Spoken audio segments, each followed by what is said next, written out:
And joining us today is Brian Sikoff. How you doing, Brian? Pretty good. How you doing? Pretty good. Now you're out here, right, in LA? I live in Camarillo, about 45 minutes where you are. I could have actually drove to you and just did this. I know, right? We've been here in the square. Yes.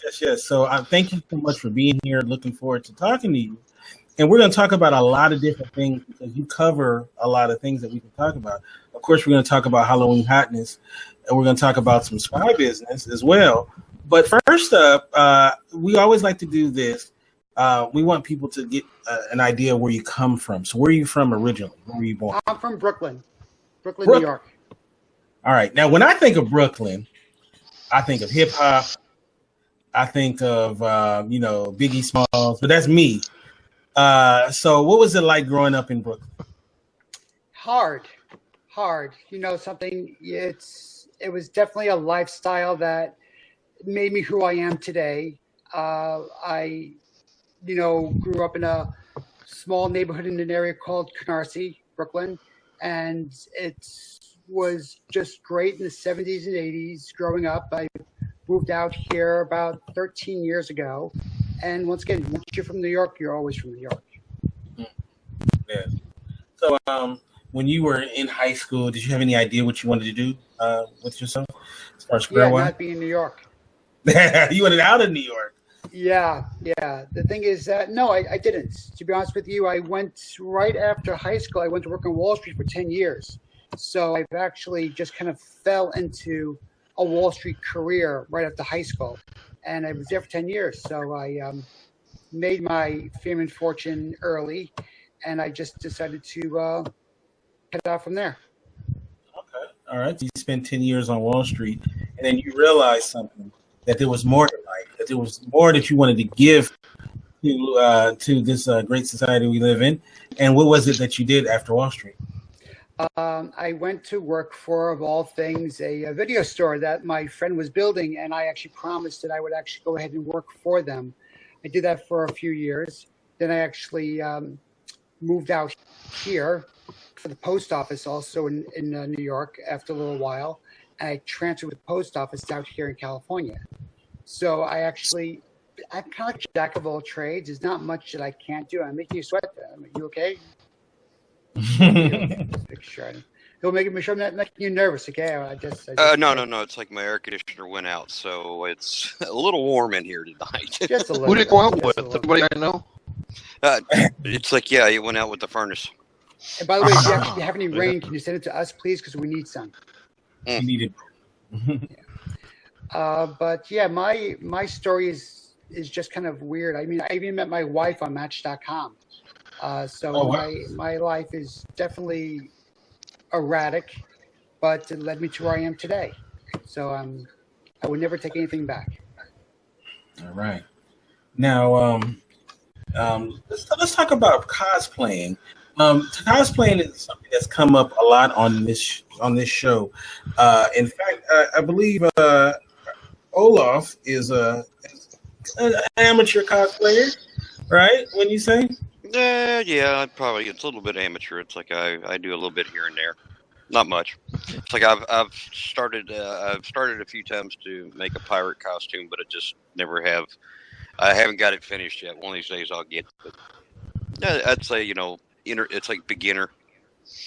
Now, does this count as cosplaying? Because every year Olaf is a pet Santa and he takes pictures with animals. Does that count as cosplaying, or is that like on the fringes? If you really think of it, though, what is cosplay except dressing up as a character that you like or something like that? So how is cosplay any different than going to a basketball game, a baseball game, or a football game wearing a jersey of a player that you respect, that you like to say, hey, look, I'm with them, I'm with the team. Right. So basically, people make a living off cosplaying. People can actually have modeling careers or otherwise have websites and make a lot of money off cosplay. But, for me, it is just entertainment. I mean, Halloween once a year, but cosplay, Halloween is every day. And Right. I've done Han Solo, Captain Malcolm Reynolds, Captain America, Doctor Who, The Empty Child.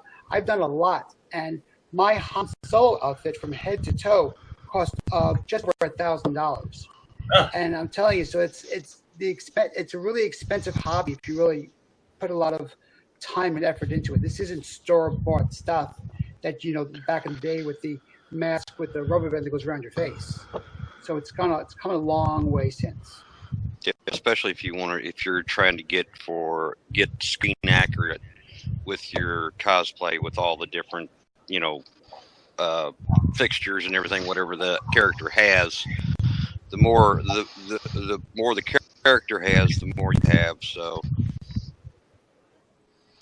it can get into some serious money. Now, also too, I think I've seen cosplay as Ash from Evil Dead, right? Oh yes, I did. Yes, I met Bruce Campbell a few times, and the last time I did it, I took a picture with Bruce Campbell. I don't have to show you right now, but yeah, if anybody wants to see it, just let me know. I'll get it for you. But yeah, I'm a big fan of Bruce Campbell from the Evil Dead days to the Adventures of Briscoe County Jr. to Autolycus and Hercules and so on and so forth. So I emulate him. So I kind of honor his roles by wearing his outfits to show it around. People love it. Recently he played Ronald Reagan on second season of Fargo. Yeah, I thought he did a really good job as well. I thought he made a better Reagan than Reagan. I mean, he was just really good. Now, so what would you say the toughest character is to cosplay as that you've done? Well, I've done the Shadow. Anyone who knows the Shadow, he wore, the hat, the red scarf around the face. Basically, the only thing that you see is kind of just this part here. So it's kind of hard. I mean, California is like summer all year round. You're wearing a heavy jacket, a heavy scarf, gloves, jacket, hat, and it's like 95 degrees. So that's also hard. And second of all, is I wear glasses, and most of my cosplay outfits, don't wear glasses. So I take them off, which is great, but I can't see much. So that's also very hard, and I don't wear those contacts that people do. I think my eyes are just too far gone for that. Now, have you ever found yourself, like when you were cosplaying, you take off your glasses, you're having this really good conversation, and turns out it's like, a pole or something or anything like that? No, not yet. Not yet. I did have a long talk with a mannequin once, but there you go. Okay. The thing is that sometimes actually when I do the Clark Kent / Superman, where I have my suit on, we're opening the chest, which has a Superman symbol, the tide flowing in the wind, I could wear the glasses then because hey, it's right Clark Kent-ish. Now, what are some of the places that you go to show off some of these cosplaying? Well, San Diego Comic-Con, Long Beach Comic-Con, Stanley's Kamikaze, C4, which is here in Ventura County, which is Central Coast Comic-Con. Basically, those are the ones, the main ones. Once again, as I said before, cosplay can be a really expensive hobby. And when you go out and spend the amount of money, you want to show off these outfits as much as possible. But then it gets old, to change the outfits, and, you want to keep it fresh. Now, was there ever a time where you cosplayed and you felt good when you left the house, you thought it was good, but then as you got to your location, you're like, you know what? I don't know. Maybe I could add something to it. Or do you pretty much by the time you go, you nailed it? By the time you go, you have everything with you. You either choose to wear it or you don't wear it. To change anything up, to change is something simple as the gun belt for Han Solo, putting it on the left side rather than the right side. It's impossible. You just as he said before, keep it as screen accurate as possible. So you adding anything to it, unless it's a gender bender role where you actually have a female Han Solo doing this outfit, then you can get away with it, or do a steampunk version of a character. But other than that, no. When I usually go to a convention, I'm already preset what I have going in, and I'm fine. I think most cosplayers are like that. Now I know you're married, but I always wonder at these things. Are there a lot of hooking up at these conventions and stuff? Or is it just pretty much? No comment. No comment. I can't hook up. No one's hooking up. Okay. That's funny. All right. Okay. So you're going as Han Solo, and the Princess Leia in the metal bikini is not paying attention to you. Then all bets are off for everyone. Well, the funny thing about Slave Leia, it's a very popular outfit, and at Star Wars Celebration, there's around 30 of them walking around, and something. I'm all about. There's no shame if your body is your body. So if you're walking around and you actually happen to have a bigger body, big bones, and you're actually out there, strutting your stuff, there's no shaming. Cosplay is a tight world where we respect each other, and there's no body shaming at all. And there's always that saying that cosplay does not mean consent, which means just because I'm dressed like Harley Quinn wearing tights doesn't mean you come over there and slap my butt, because then you get slapped inside of the head. Oh, that's why I'm getting slapped in the head. Yep, that's it. Yeah, that's it. All right, so all right, let's talk about Halloween hotness. Give us exactly what it is and how to get started and all of that.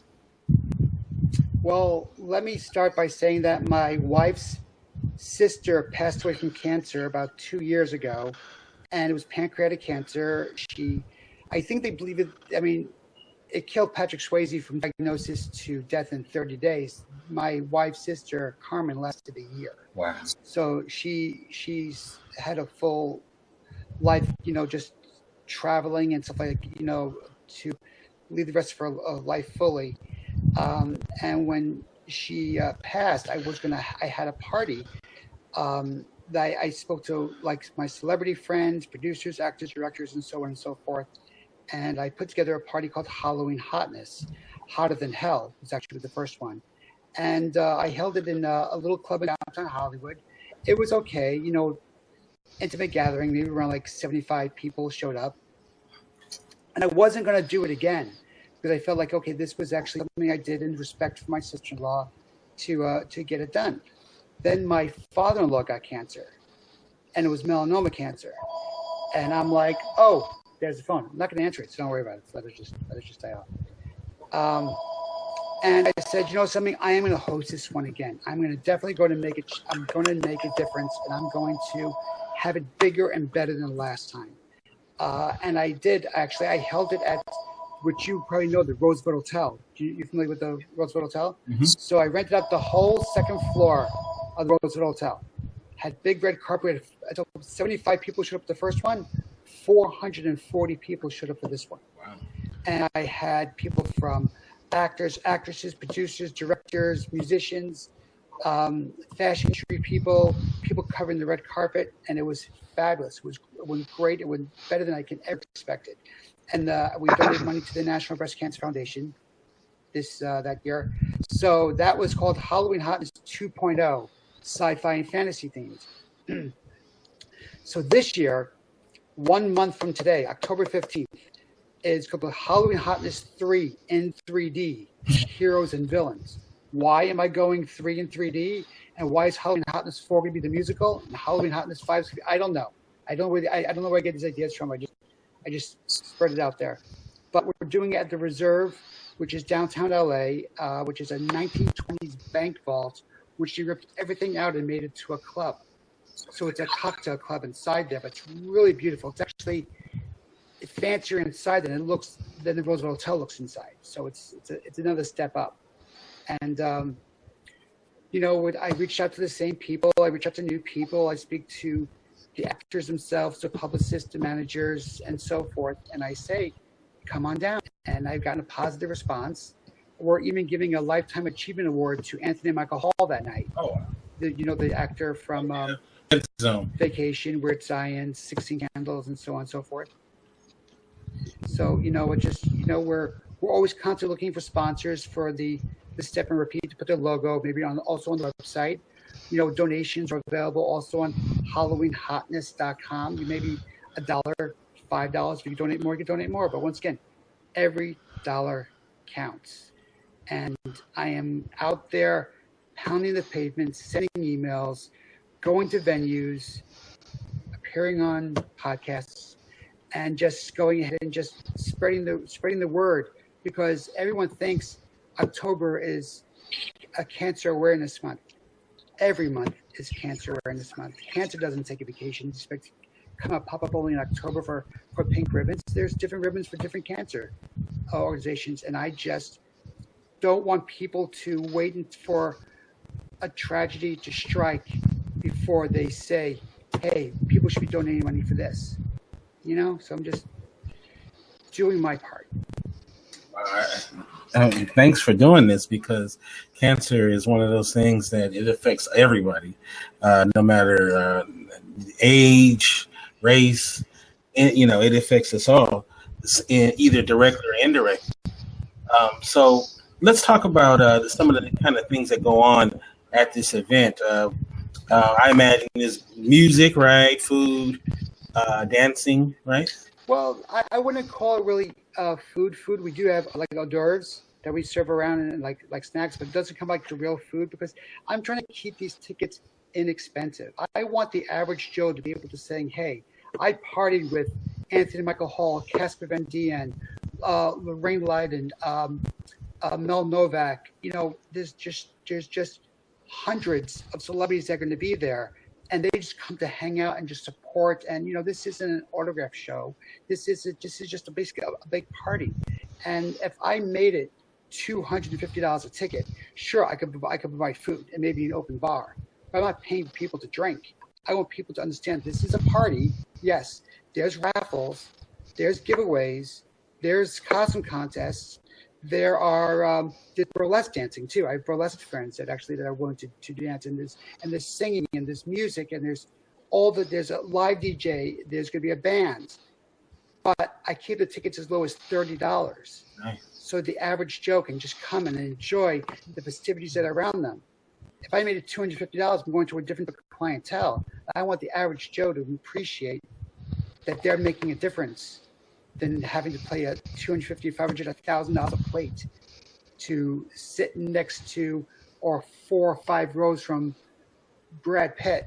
It's not my thing.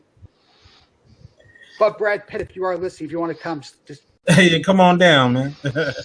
Now, and that's a good price. That's a really good price too, because a lot of times events can be quite pricey, especially out here. So that sounds really cool.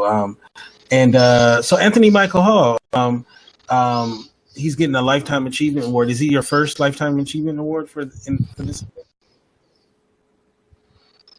recipient? Oh, cool. No, we gave one last year out as well. The thing is that to a writer friend of mine who got one, and I'm giving one to Anthony Michael Hall. And next year I might be giving one to somebody else. Once again, I tried to think of it's actually lifetime achievements. Would you see this actor or actress getting a star in the City Walk of Fame on the Hollywood Boulevard? You never know. I try to see these people and see them what of the hard work they've done. Sure, mostly his acting was all 80s related, but something I recognize his work as I think we lost a couple of people. No, we're here. Did we lose you guys? No, we're here. Can you hear us? It says audio only. Maybe it's just me. I apologize. The people who were behind me are gone. Is that what you mean? Yeah, you were saying? Yeah, we're here. You're good. No, you're good. Okay. Mm-hmm. Yeah, Anthony Michael Hall, he was recently in one of my favorite TV shows, Dead Zone. Love that show. I guess it's wrapped up a couple of years ago, but so yeah, I love his work, Anthony Michael Hall. So Now, are there any details about what costume you will be wearing for this? Or are you going to keep it a secret? I'm keeping it a secret right now. I'm kind of flip flopping around a lot because once again, most people that know me know the outfits I wear. So maybe I'll wear something different. Maybe I'll go James Bond like. It's hard to tell right now. Okay, all right. So we're going to go back to Hollywood Halloween hotness, but I wanted to talk about your spy agency. Now, anytime when I hear the word spy, you got me interested. So tell us about the spy. What is it exactly? Fill us in on this. Well, BrySpyAgency.com is if you're looking to find someone to guard a parking lot or a shopping center, we're not for you. If you're looking for someone to walk around with a patch and a little badge on your shirt, we're not for you either. We are an elite group of individuals who actually have private investigation licensing that can go actually out and help you what you need. We have something that's we do look workman's comp cases, we deliver subpoenas, we do undercover things. We can dress as you want us to protect you. If you wanted us in the suit with the earpiece, we can do that. You wanted some jeans and T-shirts so we blend into the crowd, we can do that. You think your spouse is cheating on you, we can check that out as well. We have something that's called date bait, where if you feel that your spouse is cheating on you, we send one of our agents, whether it's a male or female, to the location where you tell us that they'll be, and we actually one of our agents to basically flirt with them and report back to you. Did they flirt back? Did they try to kiss you? Did they give you their phone number? Did they have a wedding ring? And once again, this is all legit because it is a legal contract that's signed between the client and us. So it is actually, while it sounds kind of like like that show Cheaters, right. It's not, because we don't put the camera in your face saying, hey, busted. We take the information and deliver it back to the client. We are in the business of giving facts. We don't take a side. You're paying us to get information. We give you the information. What you do with that from there is up to you. But we don't take sides. We don't embellish. We just give the facts. Wow. How did you get involved in that? I mean, how do you go? Well, I actually happen to know a few private investigators who live in the greater Los Angeles area. And I said, something, in Charlie's Angels, Charlie wasn't the private investigator. Charlie was the voice in the box. So I consider myself Charlie. I'm the voice in the box, getting the jobs for them to get them to actually get out there. So believe it or not, it is a hard business. And to get clients and to get jobs and to give it out to the proper people that maybe speak Russian or German or even, Hebrew. It's just that you need to have a facilitator, which I am. And I started the Bryce Spy Agency, and it's BRISPY agency.com. Check out the website, and kind of like it's the Mission Impossible and A-Team mashup. That's what we do. We get the job done in our way, in our special way. All right, let me ask you this. Of all the spouses who come to you and suspect that their mate might be cheating, what percentage of them are actually cheating, would you say? Only about 30%. Really? 30%. Everyone's actually kind of paranoid. They're a little bit nervous, and the thing is, believe it or not, it's more of the cheating wives and the cheating husbands. Also, if you come to me with this type of claim that you think that your spouse is cheating on you, basically your marriage is already over. If you went this far to that level to hire somebody to spy on your spouse, your marriage is kind of already toast. You don't go to that level unless you know that there's a prenup involved or something. I don't know. It's just everyone's got their own reasons why they do it, and I'm not one to judge. Wow. Wow, that sounds very interesting. So, like I said, you had me at spy. So, when I saw that, okay. So, I want to go back to Halloween hotness. If somebody wanted to get tickets, how can they do so? Right on the website, HalloweenHotness.com. is actually has the guest celebrity lists are on there. The how to buy tickets is on there. Donations is on there. All the links are on there. And the thing is that once again, you give $1, you give $5. I will personally write you an email. I would even probably even maybe throw you a gift or something like that I can just return to you. So thank you for doing that, because you'd be surprised how every dollar helps. I mean, now I know how hard it is with telethons when they do this. I mean, it's no one buys tickets, and living in LA, no one plans anything this far in advance. It's actually, something could happen the next day saying, oh, I can't go because of such and such reason. No one's buying tickets right now. But I really want people to understand that even if they can't go or thinking not going, just donate a couple of bucks. It's not going to hurt you. It's a tax write-off, and it's going to help everyone in the long run. And, I do this in the memory of my sister-in-law and my father-in-law, but I do it for everybody. Every time I hear a celebrity passing, like when Yvonne Craig died of breast cancer, the one who played Batgirl, I was going to give her an award, like her family. I was going to give her like a Lifetime Achievement Award for her estate. But the thing is that I didn't get a chance to reach out to them in time. But the thing is that it's not just celebrities that die of cancer. People die of cancer. And the thing is that it's, when you see the CNN little thing that goes, people who died in 2016, Prince and David Bowie and Hugh O'Brien, people die every day.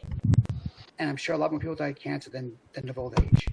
So it's just, I want to do my part.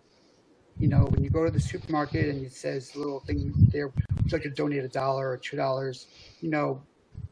I do what I can. Yeah, that's all you can do. That's for sure. Well, thank you so much for coming on, man. And when exactly is it? It's October 15th. It's 1 month from today. October 15th, which is a Saturday, 5 p.m. is when it opens. The red carpet is from 5 to 6:30 p.m. The festivities begin at 7 p.m. and then it goes on throughout the night.